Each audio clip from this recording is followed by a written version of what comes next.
tal? Muy buenas noches. Bienvenido a este tiempo de noticias en español que empezamos desde Argelia. En el 33º día del acuerdo de alto el fuego en Gaza, la resistencia palestina en el enclave palestino entregó los cadáveres de 4 cautivos a la Cruz Roja, mientras que la entidad sionista debe de liberar a 25 prisioneros palestinos. El ministro argelino de Asuntos Exteriores, Ahmed Attaf, quien participa en la reunión ministerial del G20, expresa desde Johannesburgo la preocupación de Argelia por el creciente fenómeno de desprecio y violación del derecho internacional. El presidente argelino Abdelmadjid Tebboune inaugura en Oran una planta desalinizadora de agua de mar, la mayor de este tipo en Argelia, con una capacidad de producción de 300.000 metros cúbicos al día.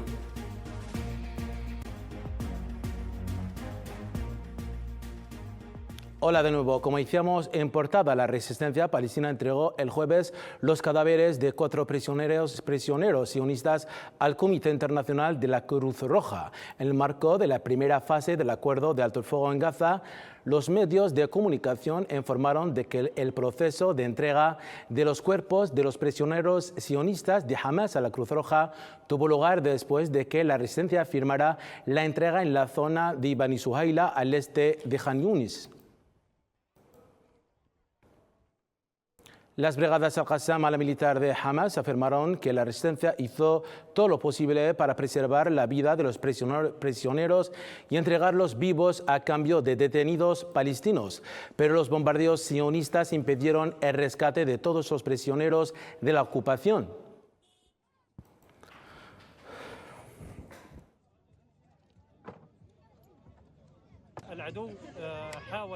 Por supuesto, el enemigo ha intentado muchas veces llevarse a sus cautivos vivos del cementerio de Bani Suhaila, cerca de la mezquita de Al-Zilal, pero insistió en que los matarán en este cementerio. Nos negamos a entregarlos a cambio de prisioneros vivos, no a cambio de muertos. Hamas confirmó por su parte que el intercambio es la única forma de devolver vivos a los prisioneros a sus familias, responsabilizando a la ocupación de la muerte de sus prisioneros. En un comunicado, Hamas afirmó que cualquier intento de recuperar a los prisioneros de la ocupación mediante la fuerza militar o la vuelta a la guerra provocará más pérdidas entre los prisioneros. A las familias de Vivas y Lifshitz hubiéramos preferido que sus hijos regresaran vivos, pero los dirigentes de su ejército y de su gobierno optaron por matarlos en lugar de traerlos de vuelta. Mataron con ellos a 17.881 niños palestinos en su criminal bombardeo de la Franja de Gaza, y sabemos que ustedes saben quién es el verdadero responsable de su partida. Fueron víctimas de unos dirigentes que no se preocupan por sus hijos. Insistimos en que el intercambio es la única manera de devolver a los prisioneros con vida a sus familias, y cualquier intento de traerlos de vuelta por la fuerza militar o el retorno a la guerra solo dará lugar a más pérdidas entre los prisioneros. Y mientras tanto la violencia se prosigue, varios palestinos cayeron en mártires y otros resultaron heridos tras los bombardeos sionistas dirigidos anoche contra la ciudad de Rafah, en el sur de la Franja de Gaza y en el barrio de Ashujaiya, al este del enclave. En este contexto, el alcalde del municipio de Rafah, Ahmed As-Sufi, denunció que la ocupación sionista impide a las organizaciones internacionales cumplir con sus funciones en la gobernación y interrumpe las labores de ayuda a la población de la ciudad. Familias palestinas de la Franja de Gaza confirmaron que los residentes llevan una vida dura en Beit Lahia, Khan Yunis y otras ciudades de la Franja de Gaza, agotados por la guerra genocida y los repetidos desplazamientos. La agencia de noticias palestina Wafa informó el jueves que las familias palestinas levantaron tiendas de campaña y cocinas de leña sobre las ruinas de los edificios destruidos y los escombros en condiciones trágicas y de falta de agua, alimentos y gas. Nuestra situación es muy mala, no hay agua, ni comida, ni ayuda. Pedimos a los países árabes que nos apoyen y nos ayuden a retirar los escombros para poder vivir, porque nuestras vidas son una tragedia. Volvimos del sur y nos sorprendió encontrar fantasmas frente a nosotros, y nuestras casas ya no existen. Y en Cisjordania ahora 3 palestinos cayeron en mártires después de que el ejército de ocupación sionista sitiara una casa en el campo de refugiados de El Farah, al sur de Tuba, según declaró la agencia palestina de noticias Wafa. La misma fuente informó también de que un niño palestino resultó herido con balas reales y otro con asfixia durante los enfrentamientos con las fuerzas de ocupación sionistas en la ciudad de Beita, al sur de Nablus.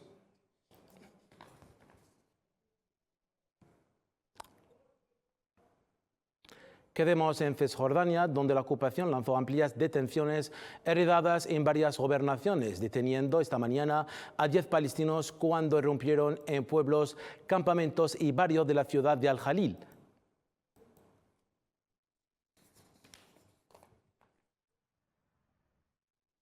Otro territorio sometido a la violencia sionista, Al-Quds. Decenas de colonos se irrumpieron este jueves en la mezquita de Al-Aqsa, donde realizaron recorridos provocadores y llevaron a cabo sus rituales talmúdicos bajo la protección de las fuerzas de ocupación sionistas.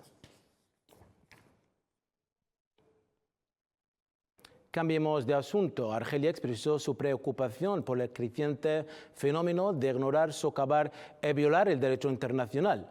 En su intervención durante la reunión ministerial del G20 en Johannesburgo, en Sudáfrica, el ministro argelino de Estado y ministro de Asuntos Exteriores, Ahmed Attaf, advirtió contra la creciente tendencia a imponer la fuerza sobre el derecho y la perpetuación de injusticias flagrantes en Palestina, el Sahara Occidental y en muchas otras partes del mundo, especialmente en el continente africano.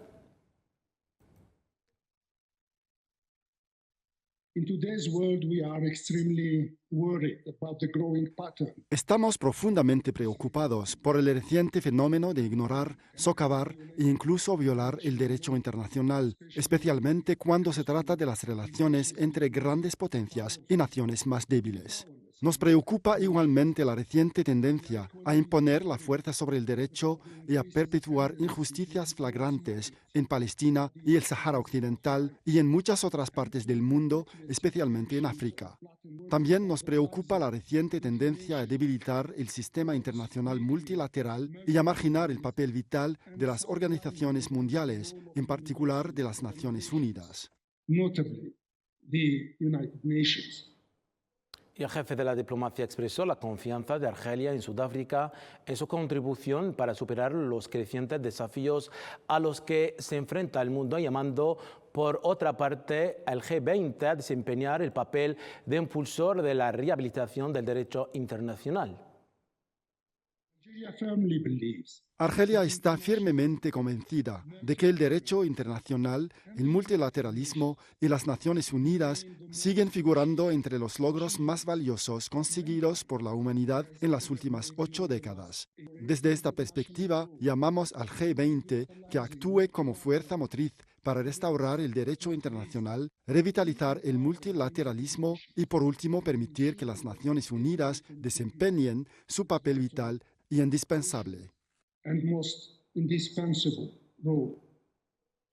Actualidad nacional ahora. El presidente argelino Abdelmadjid Tebboune ha efectuado este jueves una histórica visita de trabajo a Orán, al oeste del país, para inaugurar la mayor planta desalinizadora de agua de mar de Argelia, situada en la zona denominada Ras Labiad o Cabo Blanco, en el municipio de Ain el Kerma. En un comunicado de la presidencia argelina confirmó que la medida se produce en cumplimiento del compromiso del presidente Tebboune con suministrarles agua potable a los ciudadanos de Orán antes de Ramadán. La planta produce 300.000 metros cúbicos de agua al día, con capacidad para conectar para su distribución con 6 provincias del oeste de Argelia.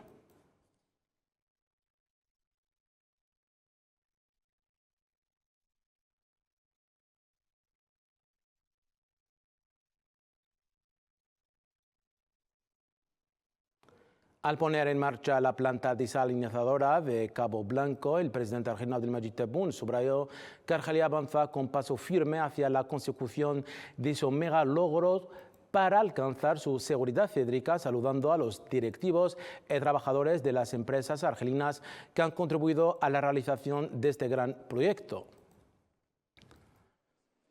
لما قلت أن الجزائر قوة ضاربة فهي قوة ضاربة بالفعل مش باللسان.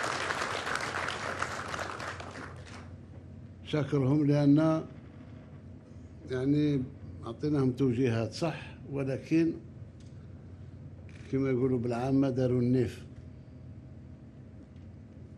يعني خدموا 7 أيام على 7 أيام، 24 ساعة على 24 ساعة، تقنيات تقريب جديدة عليهم، ولكن كانوا في مستوى التحدي.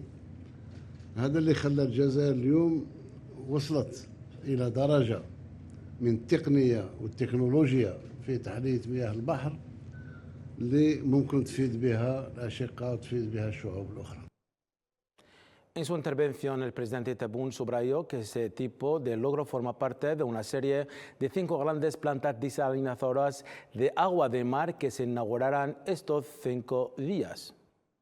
المحطة هذه نتاع كاب بلون رأس الأبيض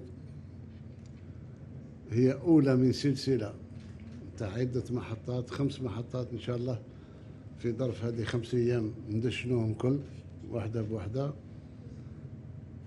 وستليها محطات أخرى مثل ما التزمت أن كل ما تكون لي مناسبة أن ننجز محطة تحلية بحر على الشواطئ الجزائرية سنفعل إن شاء الله.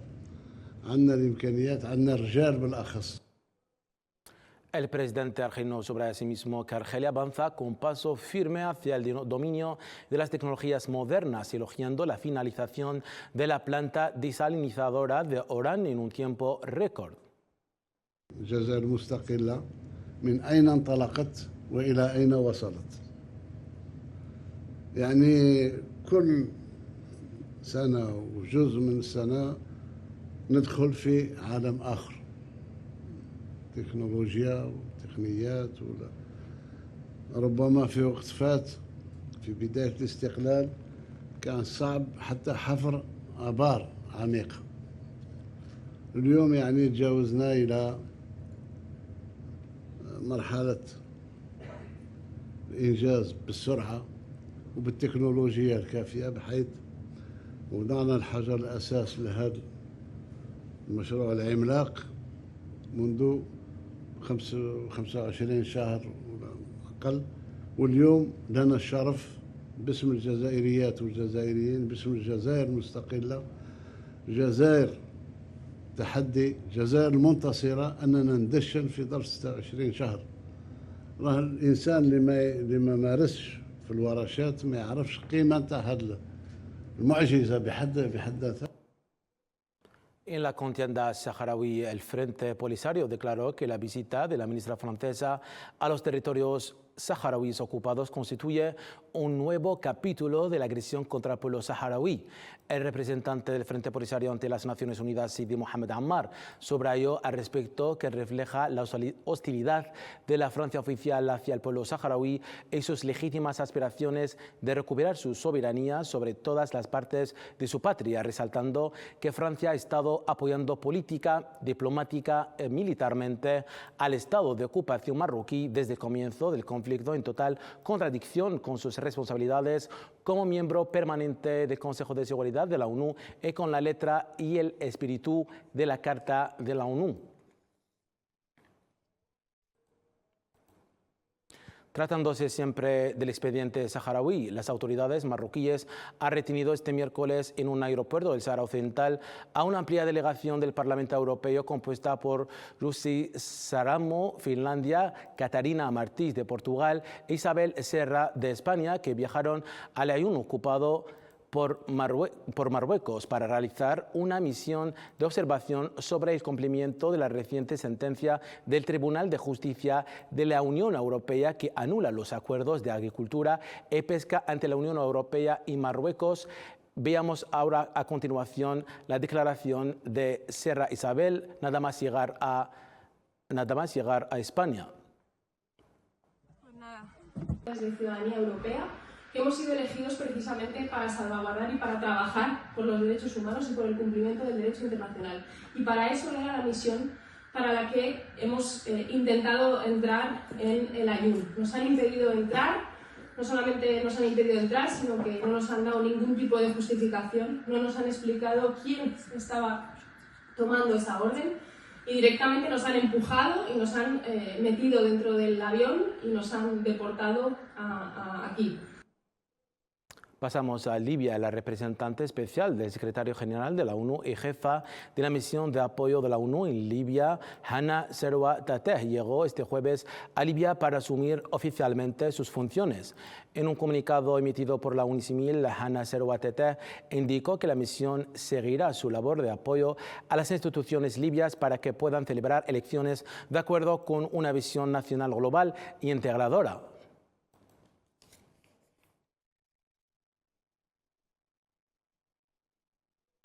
La ONU ha advertido de que la declaración de un gobierno paralelo en Sudán amenaza con agravar la actual crisis del país.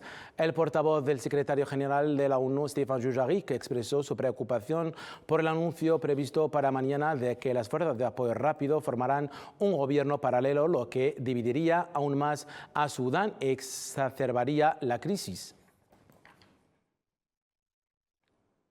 Las Naciones Unidas han advertido contra una guerra regional en la región de los Grandes Lagos debido a las continuas hostilidades en el este de la República Democrática del Congo.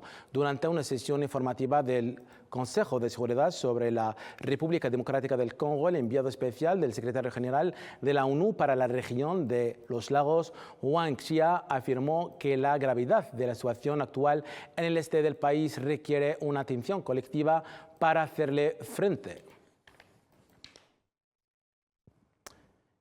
En América Latina, en medio de una controversia tras pronunciar una criptomoneda cuyo valor más bien subió y se desempleó, el presidente argentino Javier Milei negó en una entrevista con el canal de la televisión argentino Todo Noticias haber promovido cualquier cosa, asegurando que había actuado de buena fe. Con lo cual no son 44.000 personas de ninguna manera. ¿Está bien que el presidente lo promocione eso? Yo no lo promocioné. Yo lo que hice, lo difundí. Bueno, es lo mismo. No es lo mismo. ¿No? Ex ante no, porque además yo obré de buena fe. O sea, ex ante no. Ahora, y ex post, digamos, si miro las repercusiones políticas y toda la miserabilidad política, puedo decir, bueno, ok, tengo algo que aprender. Todos los que entraron ahí, que de hecho lo hicieron de manera voluntaria, sabían muy bien a lo que estaban entrando. Es decir, son operadores de volatilidad. Es decir, son personas que operan con la volatilidad. Sabían el riesgo, eso está diciendo. Exactamente. Quedemos en América Latina. El presidente colombiano Gustavo Petro designó como nuevo ministro de Defensa al general Pedro Sánchez, el primer militar que dirigiría esta cartera desde 2009. En un país que ha vivido medio siglo de conflicto armado, Pedro Sánchez, general de la Fuerza Aeroespacial Colombiana, lideró el rescate de los niños indígenas que estuvieron perdidos.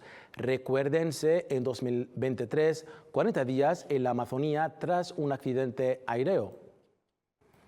Irradiación mientras generales mataban niños en Palestina, generales colombianos salvaban niños en la selva amazónica colombiana, y por eso he querido que el próximo ministro de Defensa, lo he conversado con la cúpula que sigue en su reflexión, sea el general Pedro Sánchez.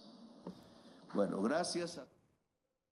Y para terminar, el número de víctimas por las fuertes lluvias e inundaciones en Bolivia ha aumentado a 30 personas. 5 personas siguen desaparecidas y más de 126.000 familias se han visto afectadas, según el viceministro de Defensa Civil Juan Carlos Calvimontes.